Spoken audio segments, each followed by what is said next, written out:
Okay, I'd like to do a brief look at the syllabus. I expect you have probably read through it by now.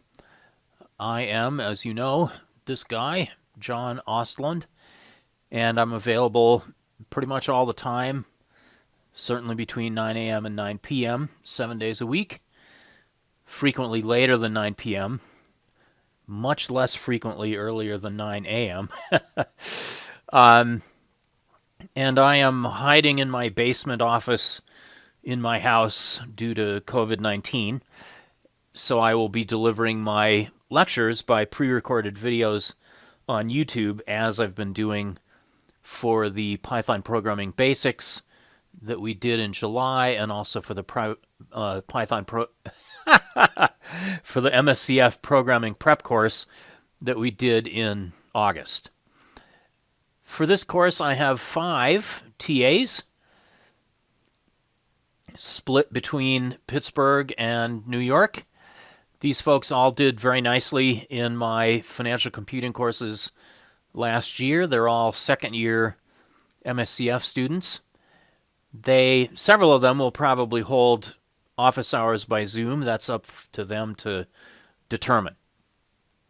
And their primary jobs will be to help me with grading homework assignments, possibly help me with grading quizzes, although the quizzes are sort of self-grading nowadays. And also, they're going to be available to answer your questions. So if you want to send one of them an email about a question, please feel free to do that. Okay, now as far as the final exam is going to be a very challenging, hands-on programming exam, not the kind of multiple choice thing that we did at the end of programming prep. I usually take something like 4 days to grade these hands-on programming exams, and I didn't have time to do that at the end of programming prep. So you can expect this to be pretty hard work, and it will be almost 3 hours long, and it will take place on Friday, October 23rd. We don't yet have a specific time for that final exam, but I will let you know when we do have a time. All right. So the software I expect you already have from programming prep, and we also have documentation available, a couple of really excellent books that you can take a look at are this book called Python for Finance, second edition, by Eve Hilpish. I probably butchered that name terribly. In any case, this book is available through the Carnegie Mellon University Library. You can look at it online.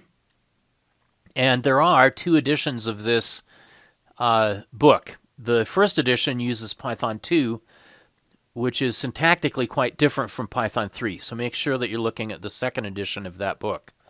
Also, for coverage of things like pandas and NumPy, Python for Data Analysis, second edition, by Wes McKinney, is really outstanding. And it is also available from the Carnegie Mellon University Library online. So you don't have to pay for any books. All right, so every week there are going to be homework assignments. Well, there's going to be a homework assignment each week. There will also be topic quizzes available for you to take at your convenience. And there will, at the end of the course, be one hands-on programming final exam. In the past, I have also had a presentation session that was worth 5% of your grade, where I would ask you to present some topic to me and to your fellow students. But due to COVID-19, unfortunately, we're going to have to abandon that this year. And so let me skip ahead here. And hey, where is it? Where is it? Oh, goodness. Topic quizzes, presentation. Okay, so presentation. Unfortunately, we're not going to be able to do these this year. Many incoming MSCF students don't take presentations very seriously, and that is a large mistake. You have to be able to explain your ideas in a comprehensible and enthusiastic and persuasive manner to your bosses, your customers, and the other folks that you work with. This ability to do very good presentations is something that our returning second-year students say really helped them during their internships and often gave them a little extra edge as far as being invited back for a full-time job following their internships. So I just want to make a big plug here for your business communications and presentations courses that you'll be having. You should take those very seriously, as seriously as your technical related courses. They will help you a lot. All right, well, enough of that. Okay. Okay, so we don't have our 5% for presentations. I have rolled that 5% into the topic quizzes. Now, as far as grades are concerned, the various grades are associated with GPA points, as shown as in this table. And I don't give A pluses for homework or for topic quizzes. I fully expect that if you take the homeworks and the quizzes seriously and work hard on them, that you ought to be able to get an A on each homework assignment, and you ought to be able to get an A on each topic quiz. So in order to get an A plus in this course, you will have to get an A plus on the final exam. So you're going to have to be one of the top people in this hands-on programming final exam. And in addition to that, you will have had to get A's or very close to A's on all the other work that you did. Okay, so some people will get A pluses, but it's likely not to be a really huge number. I'll be posting lecture materials with corresponding videos each week. This week, during week 1, for example, we've looked at pandas, we've looked at regular expression notation, and we've looked at web scraping. In following weeks, we're going to take a look at various technical approaches to doing pricing of options. And I'm going to restrict myself to call and put options on stocks. You will see lots of other kinds of derivative securities in lots of other courses. I want to just introduce enough to you so that you can actually write code to solve these option pricing problems correctly. We're also going to spend a week talking about SQL, which many past students have told me it's worth knowing. And as time permits, we'll do some more examples of dynamic programming and or linked data structures. And as time permits, anything else that comes to mind.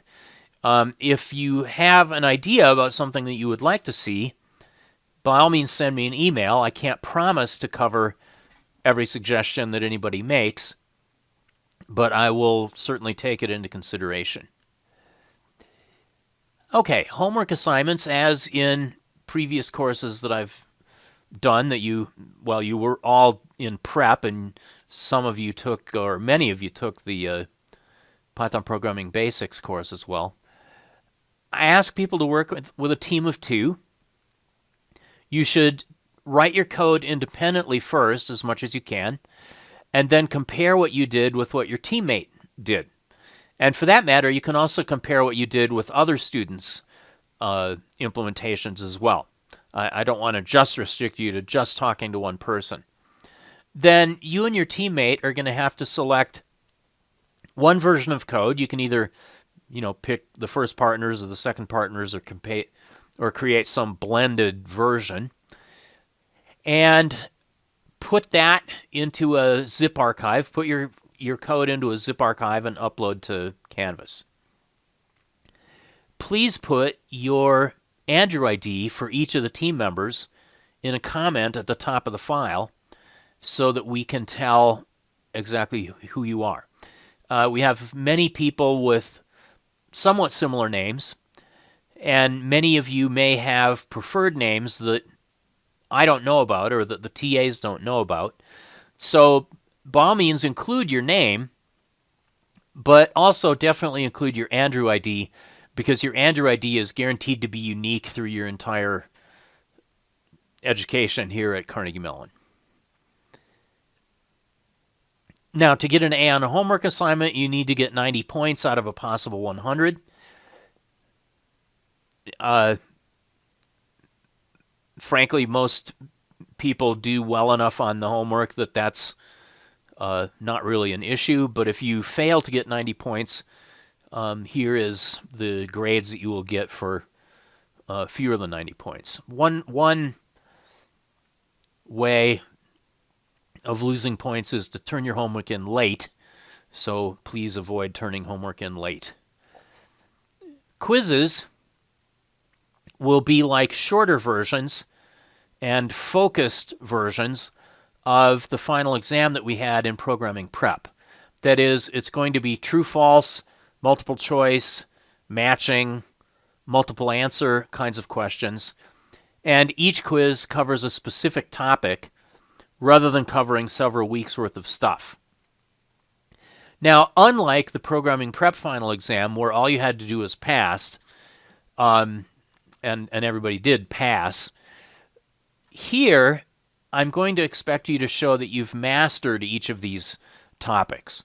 So in order to get an A on the quiz associated with each topic, you're going to have to get, well, I say here 90%, but essentially every quiz has 10 questions on it.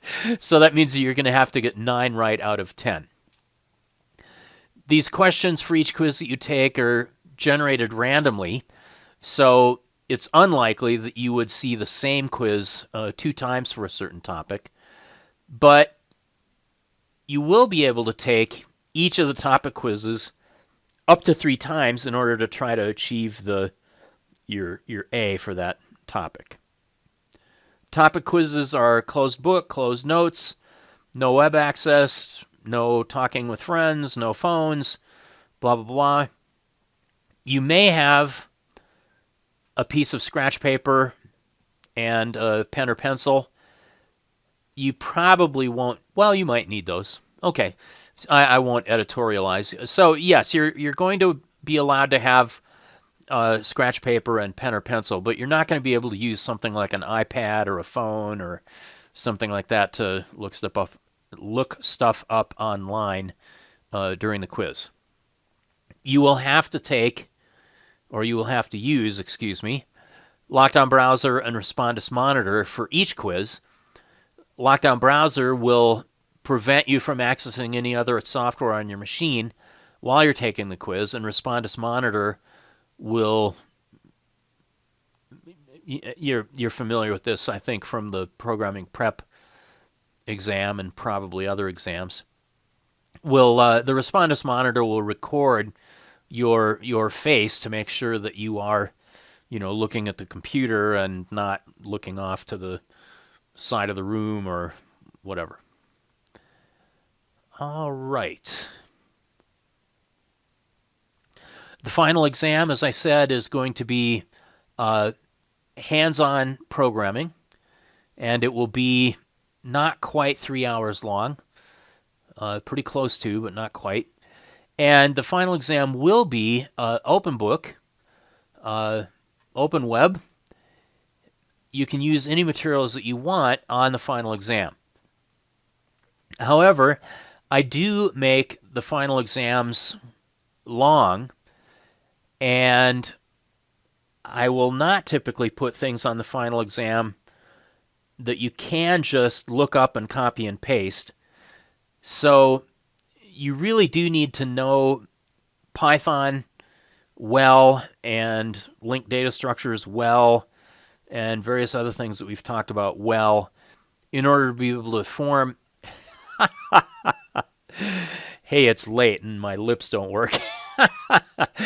You need to know this stuff very solidly in order to be able to do well on the final exam. Okay. Well, the other material here, I think you can just read all right. Normally, we would do topic quizzes and the final exam in the classroom, and we have very strict rules about proctoring in the classroom for quizzes and exams. Again, due to COVID-19, we're going to end up taking all of the quizzes and the final exam remotely. You will need to be using, as I said, Lockdown Browser and Respondus Monitor for the quizzes, and we will probably come up with some technical mechanism for monitoring you during the final exam. Just don't cheat. It's really not worthwhile. If we do detect that you are cheating, then you'll fail the course immediately. It's very likely that you'll be asked to leave the MSCF program, and having that on your record is going to be really, really bad for your future career. And as I've said before, when people interview you, if they detect that you really don't know what you're talking about, your particular grade in this particular course is not going to save you from people being able to tell that you just don't know the stuff. All right. Well, that's my last sort of finger-shaking lecture for you. I do want to say, we are living in stressful times. Please do take care of yourself. If you find yourself feeling anxious about COVID-19, feeling depressed, being distressed about your classes or whatever, please do contact Carnegie Mellon's Counseling and Psychological Services, and they will be able to offer you or direct you to some counseling or advice that hopefully will help you out. All right, if you have any questions about anything, you're aware that you can email me, and I try to get back to people very quickly. I'm also very happy to set up Zoom meetings with you on an individual basis. I have met a great many of you during the summer by Zoom meetings. If I haven't had a chance to meet you yet, and you would like to have a chat, by all means send me an email and we can set up a Zoom meeting to say hello to one another. Alrighty, take care.